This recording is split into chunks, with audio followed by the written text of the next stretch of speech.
Nabasa na po yung ating pong teksto kanina na matatagpuan po sa aklat ng Deuteronomy chapter 8 verses 1 up to 10. At mula sa talatang ito ay bigyan ko po ng paksa ang mensahe ng Panginoon in of year inventory. Pag-inventaryo sa katapusan ng taon.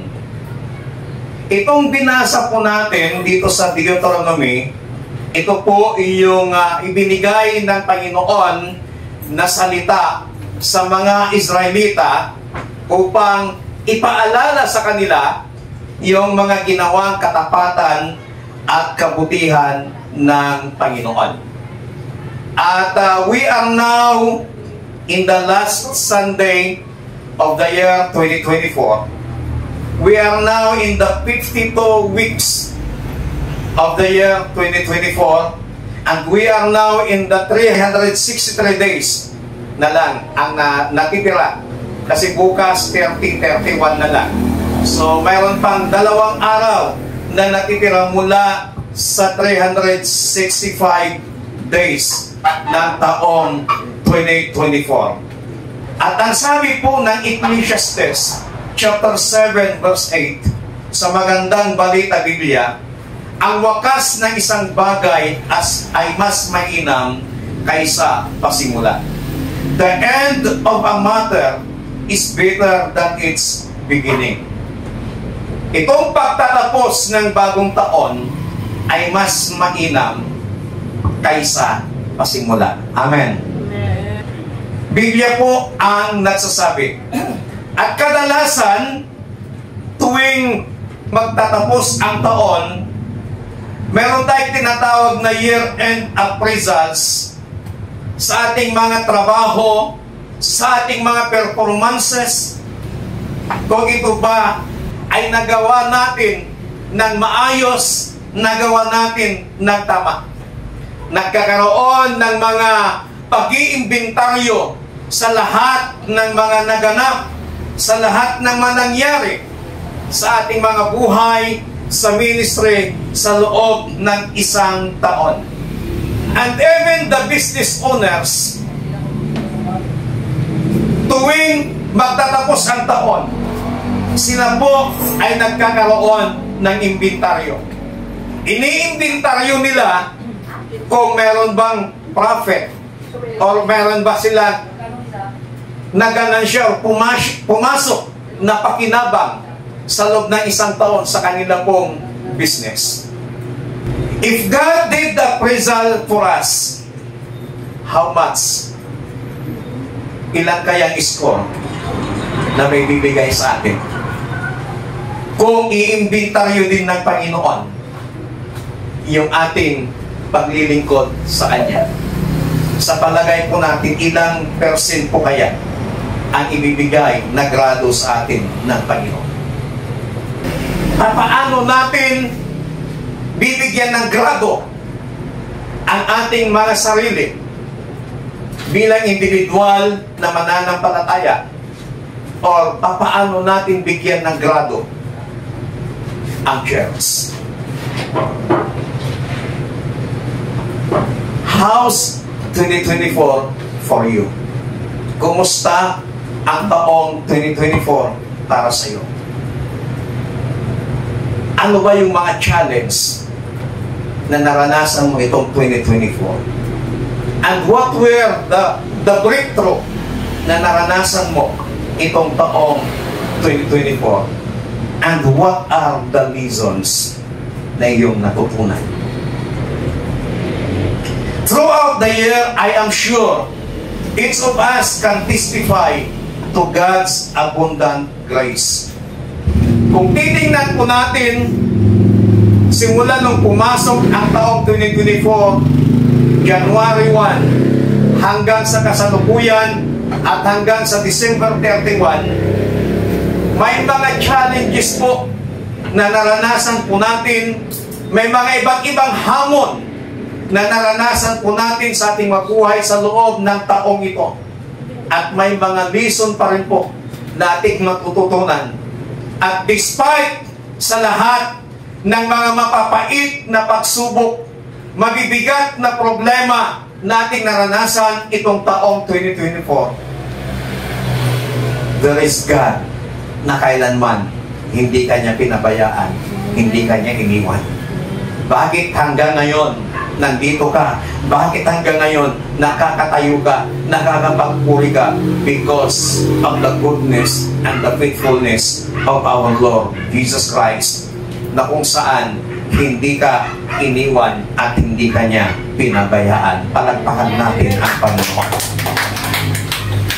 If we look behind, we can see the fingerprints of God everywhere.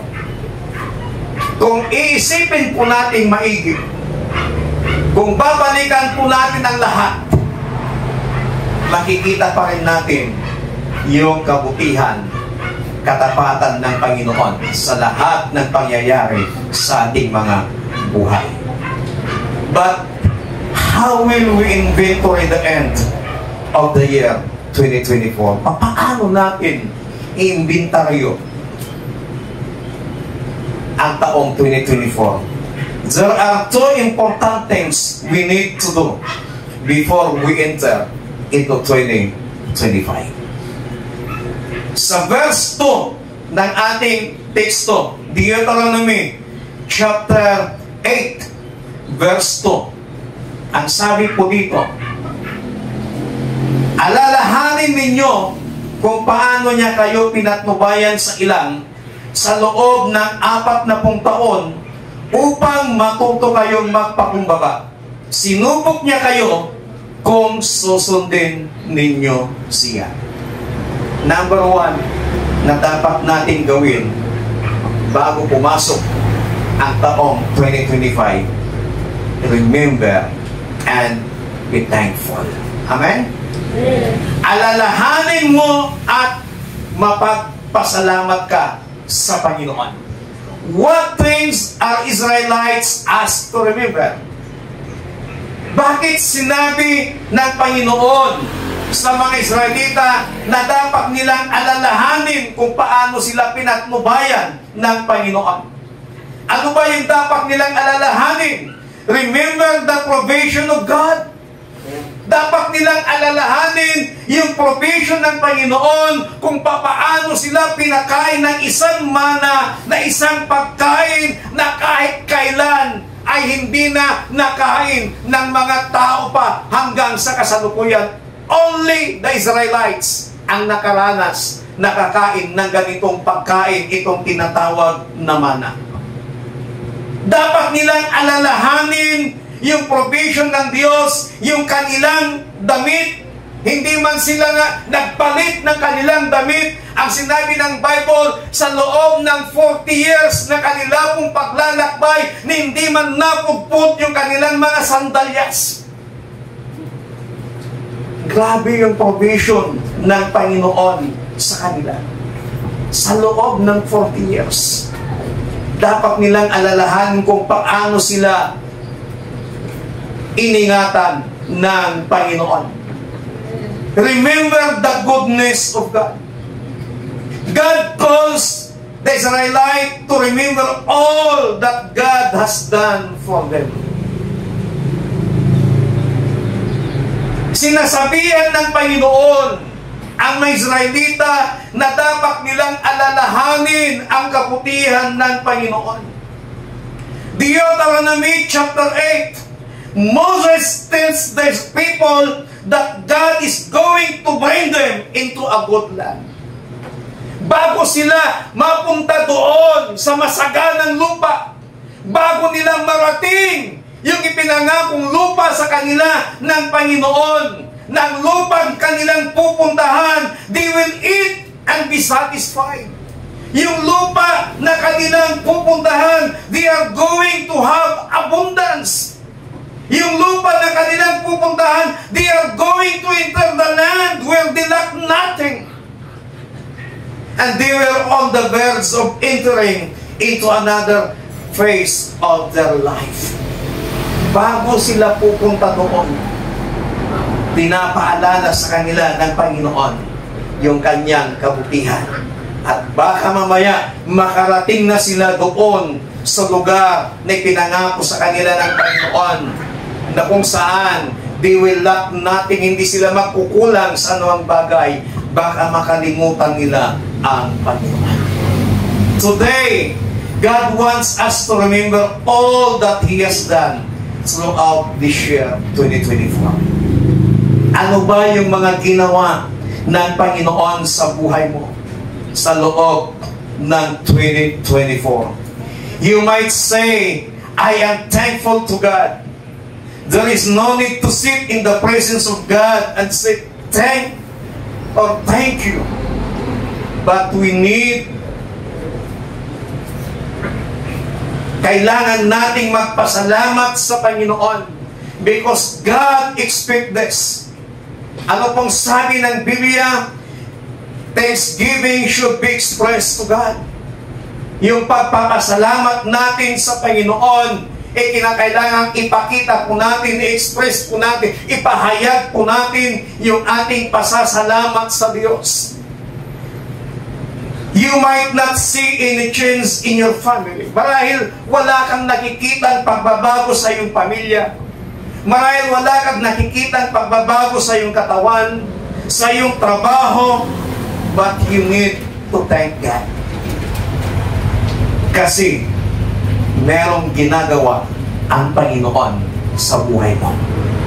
Kahit gaano pa kalupit, kapait yung nangyaring pagsubok, yung nangyaring problema sa buhay mo itong taong 2024, the common denominator, God is faithful at mabuti, tapat ang Panginoon. Amen?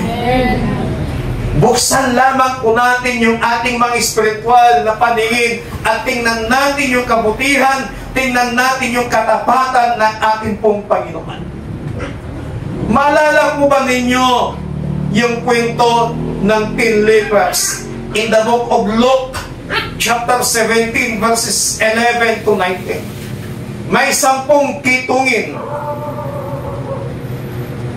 Ang lahat ng yon, pinagaling sila ng Panginoon. But yung siyang umalis, iisa lamang po yung bumalik sa ating Panginoong Hesus at nagbigay ng pasasalamat sa ating Panginoon. Today, God is looking for us to come and say, thank you. Kailan mo huling pinasalamatan ng Panginoon?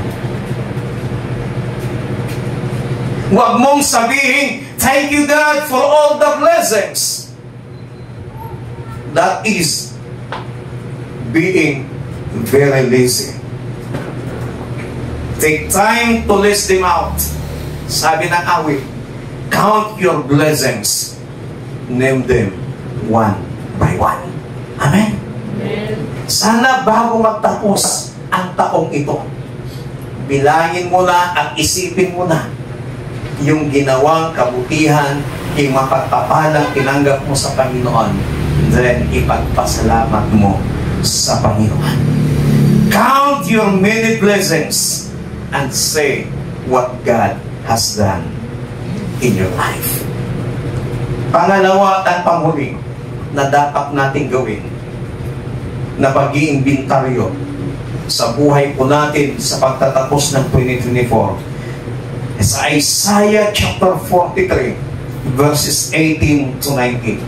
Ito po ang sinabi sa magandang balita Biblia. Ito ang sabi niya. Ilibing mo na sa limot at huwag nang alalahanin pa ang mga nangyari noong unang panahon. Masdan mo, ako ay gagawa ng isang bagong bagay. Ito'y nagaganap na. Hindi mo pa ba makita? Gagawa ako ng isang daanan sa gitna ng disyerto at magkakaroon ng ilog sa lugar na ito. Forget and move on. Amen? Amen. Sabihin mo nga sa katabi mo, forget and move on. Sometimes, we keep recollecting the past. The past hurt, yung nasaktan ka nung mga nakaraang taon, nasaktan ka itong taong ito, niloko ka, pinahiya ka itong taong ito, nabigo ka itong taong ito. And we dwell so much in our past that we do not realize God's work in the present. Minsan tayo po ay nabibilanggo sa nakaraan. Na hanggang ngayon, ilang taon na ang nakalipas, nakabilanggo ka pa rin sa nakaraan. Kaya hindi ka makamukon-mukon.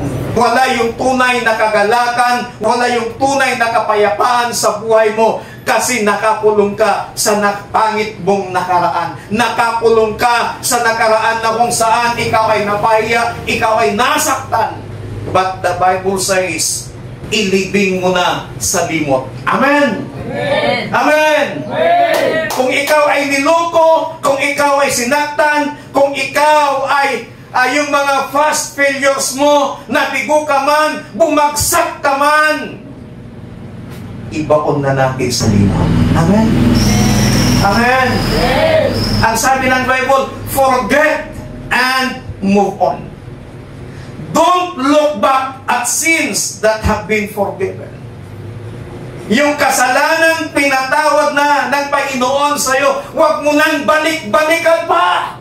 Amen. Yung kasalanan pinatawad ng Diyos na ginawa ng kapatid mo, huwag mo nang balik-balikan pa.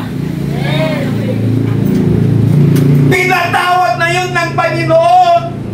Huwag mo nang ungkatin pa. Amen. Pinatawad ka na ng Panginoon. Pinatawad na yun ng Panginoon. Huwag mo nang gawing pang-blackmail sa tao yung kasalanan ginawa niya na pinatawad na ng Diyos. Kasi ginagawa ng kaaway, ginagawang pang-blackmail.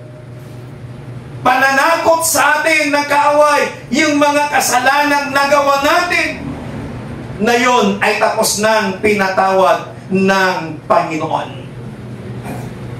Palakpakan na natin ang Diyos. Matuto tayong magpatawad. Meron ka pa bang kagalit bago magtapos ang taong ito? Forgive them. Amen? Amen? Patawarin natin sila sa lahat ng mga nakaaway natin, sa lahat ng mga nakatampuhan natin. Patawarin natin sila. Release forgiveness. Hayaan mo kung ikaw ay nagpakawala ng pagpapatawad sa kanila at ikaw ay hindi nila mapatawad, hindi mo na yun kasalanan. Hindi ikaw ang nakakulong, kundi sila ang nakakulong sa nakaraan. Kailangan mong lumaya sa nakaraan. Amen? Yun ang sinasabi ng salita ng Panginoon. Yun ang sinasabi, itinuturo sa atin ng Panginoon na bago magtapos ang taong 2024, let's do an inventory sa ating mabuhay. Forget and move on. Forgive others. May mga tao bang nakasakit ng iyong damdamin? Forgive them. Release forgiveness ng buong puso. Huwag nating hayaang pumasok ang taong 2024 na merong galit, merong tampo, merong puot ang ating mga puso. Ano pong sabi ng Diyos? Forget the former things. Do not dwell on the past. Napakaliwanag yung sinabi ng salita ng Panginoon. Forget the former things. Do not dwell on the past. Why? Because God wants to do a new thing in your life. Nais ng Panginoon na gumawa ng isang bagong bagay sa iyong buhay. Paano siya gagawa kung ikaw ay nabubuhay sa nakaraan? Paano gagawa ang Panginoon ng bagong bagay sa buhay mo kung ikaw ay hindi makalimot-limot sa iyong nakaraan? If we cling on to old things, if we cling on to old habits, old thoughts, and old grudges, we cannot see new things in our life. Forget them and leave them behind. Don't carry them to the new year. Amen. Huwag mo nang isama. Iwanan mo na yan. Ibaon mo na sa limot.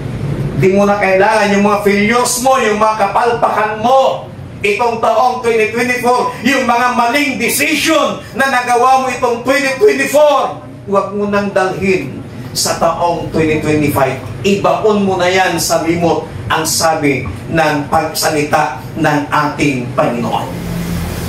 Ang sabi po ni Max Lucado, isa pong popular na writer ng aklat at isang pastor, sinabi nito, unforgiveness is a prison.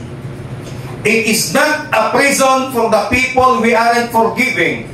It is a prison for you if you are not forgiving. Ang hindi daw pagpapatawad ay isang kulungan. Magpapatawad ka hindi para sa kanila. Magpapatawad ka kasi gusto mong lumaya. Magpapatawad ka kasi gusto mong makita at gusto mong maranasan yung mga bagong bagay na gagawin sa iyo ng ating Panginoong Diyos. Palakpakan natin ang Panginoon.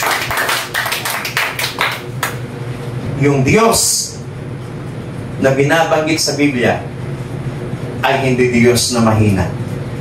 Siya ay malakas, makapangyarihan, at walang anumang bagay na mangyayari sa ating buhay na wala sa Kanya kapahintulutan. Ang lahat ng nangyayari sa buhay po natin dito sa ibabaw ng lupa nasa kapahintulutan ng ating Panginoon. Ang gusto ng Panginoon, maranasan mo ang mga bagong bagay na gagawin niya sa iyo itong taong 2025. Ngunit bago natin makita, bago mo maranasan yun sa iyong buhay, the Word of God says, forget the former things. Do not dwell on the past. We must forget and move on. Sigaw nga natin, forget and move on. Tayo pong lahat ay tumayo.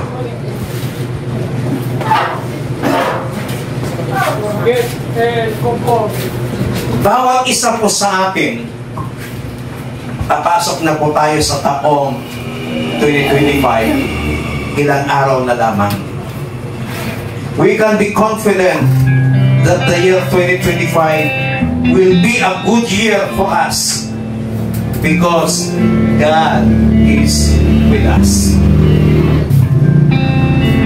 Yung iba natatakot, nangangamba, anong mangyayari sa kanila sa taong 2025. But this afternoon, kapatid, begin to confess the words of faith over this year.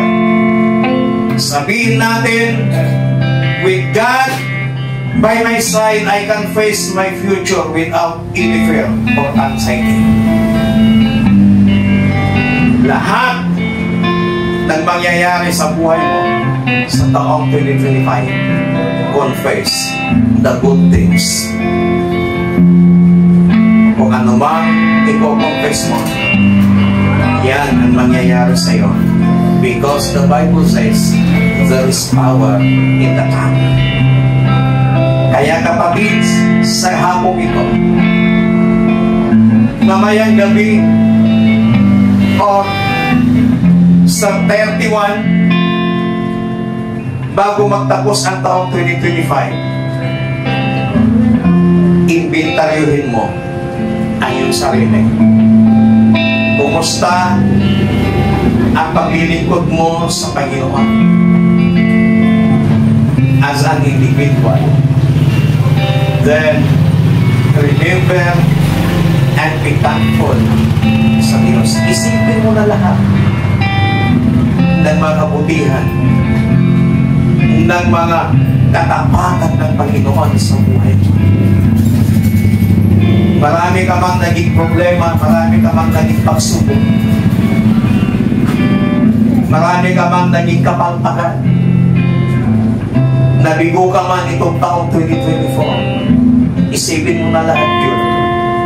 Then, magpasalamat ka sa Panginoon. Kasi, nung time na ikaw ay nasa binig ng pagsubok, hindi ka iniwan ng Diyos. Tapat ang Panginoon. Pangalawa na dapat po natin gawin, we must forget and move on. The Word of God says, forget the former things and do not dwell on the past. Ako'y gagawa, sabi ng Panginoon, ng mga panibagong bagay sa buhay mo. Pero hindi mangyayari yun hanggat namumuhay tayo sa nakaraan. Hallelujah. Ano man ang maging sitwasyon ng ating buhay, sasambahin natin ang Panginoon, sapagkat ang Diyos na ating sinasamba ay Diyos na makapangyarihan at Diyos na banal. Hallelujah. Oh, praise you, Jesus. Chosen generations, pouring down in worship, sing the song of ages to the Lamb. And all who gone before us, and all who will believe, they sing the song of ages to the Lamb. Your name is the highest, your name is the greatest, your name stands above them all. For thrones and dominions, for powers and positions, your name stands above them all. And the angels cry, holy, and the nations cry,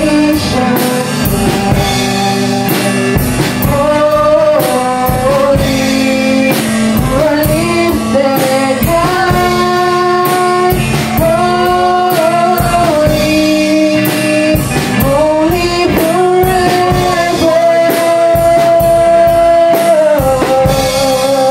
And the angels cry, holy, and the nations cry, holy, you are lifted high, holy, holy forever. And the angels cry, holy, all creations cry, holy, you are lifted high, holy, holy forever. Kapatid, sa hapon ito, bago magtapos ang taong 2024, let us remember and be thankful to God Isipin po natin lahat ng mga nangyari. Alalahanin natin lahat ng ating naranasan. At lalong-lalo na ang katapatan, kabutihan ng Panginoon. At magpasalamat ka sa Diyos. Dahil hindi ka niya pinabayaan, hindi ka niya i-give up, hindi ka niya iniwan. Hanggang ngayon, andito ka nakatayo, sumasambat mo sa Kanya. Bago pumasok ang taong 2025, let us forget and move on sa lahat ng mga hindi magaganda na nangyari sa atin sa taong 2024. At hayaan natin ng Panginoon ay gagawa ng mga panibagong bagay sa ating mga buhay itong taong 2025. Hallelujah. Oh, we praise you, Jesus. Yes, Lord. Huwag kang matakot, huwag kang mag-alala, kapatid. Itong taong 2025, i-confess mo mula sa iyong mga bibig na ikaw ay magtatagumpay, ikaw ay pagpapalain ng Panginoon itong taong 2025. Hallelujah. Panginoon, sa hapon pong ito, salamat po sa inyong mga salita na kung saan ay tinuruan mo kami kung paano namin i-inventaryo ang aming sarili sa loob ng 365 days ng taong 2024. Panginoon, through the power of your Holy Spirit, help us to remember all your good deeds. Help us to remember all your faithfulness, all your goodness in our lives.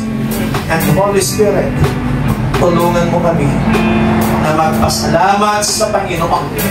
At hindi lamang basta magpasalamat, but help us to count and name one by one ang lahat ng mga kabutihang ginawa mo sa aming mga buhay sa loob ng 365 days ng 2024. Tulungan mo rin kami, precious Holy Spirit, to forget and move on.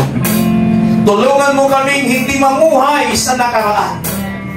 Tulungan mo kami na mamuhay sa looban ng aming Panginoong Diyos. Panginoon, sa hapon po ito, patuloy mo kaming turuan at patuloy mo kaming samahan sa pagtatapos ng taong 2024. Oh God, napakabuti mo sa aming mga buhay. Napakadakila mo sa aming mga buhay.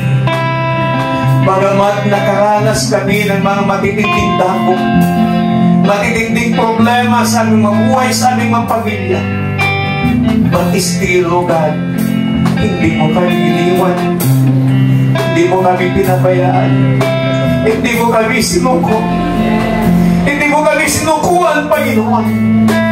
Ipinaglaban mo kami. Salamat, salamat, Panginoon. Salamat po, Diyos. Kaya tulungan mong bawat isa sa amin na sa aming mga sarili maalala namin, mapangalanan namin lahat ng mga pagpapalat kabutihan ginawa mo sa aming mga buhay. Salamat na maraming, Panginoon. Salamat na maraming. Hayaan po ninyo na itong pagpasok ng taong 2025. Hayaan po ninyo, Panginoon, ng lahat na baon na namin sa libo. At namumuhay kami ngayon ayon sa iyong mga salita at ayon sa iyong mga pangako. Marami pong salamat. We give you all the glory praises, thanksgiving, and adoration. In Jesus Christ, mighty name we pray. Amen. Palakpakan natin ng malakas at Panginoon.